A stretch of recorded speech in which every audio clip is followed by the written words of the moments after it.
On a cold and lonely winter night, a beggar sat shivering on the side of a busy street.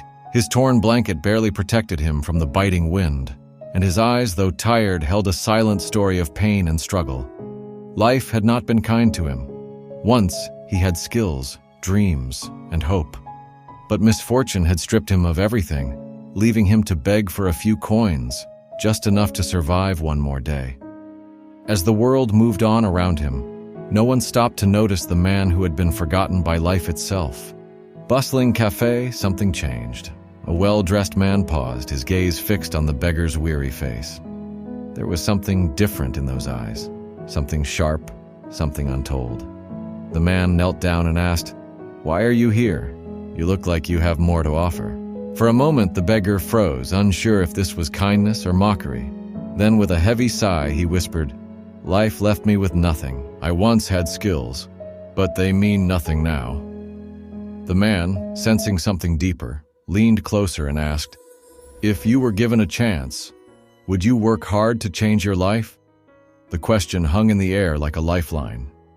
After a pause, the beggar nodded, unsure but desperate, clinging to the sliver of hope being offered to him. The very next day, his life began to shift. The man took him to an office, introducing him to the world of modern electronics. At first, the beggar felt overwhelmed. Everything seemed too advanced, too far from what he once knew. But something within him refused to give up. He spent endless hours learning, practicing, and fixing even the smallest devices. Nights were long, mornings came too quickly, but he kept going. People laughed at him, whispering, "What can a beggar achieve?" The words stung, but they fueled his determination. And then it happened, his first breakthrough. A local businessman handed him a high-end device, skeptical if he could fix it. But the beggar, now armed with new knowledge, repaired it flawlessly. The businessman was stunned and told others about his work.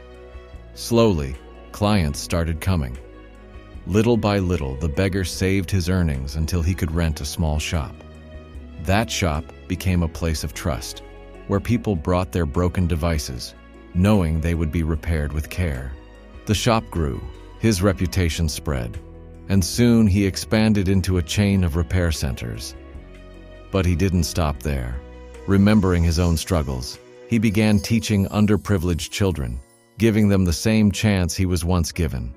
His work touched lives far beyond his own. Years later, he ventured into manufacturing affordable electronic gadgets, ensuring they reached those who needed them most. Today, he is no longer a beggar. He is an inspiration. When asked about his journey, he smiles humbly and says, "Success isn't about where you begin. It's about where you decide to go and how hard you're willing to work for it." His story isn't just a story. It's a reminder that no matter how dark life may seem, with resilience and the right opportunity, even the most forgotten among us can rise and shine.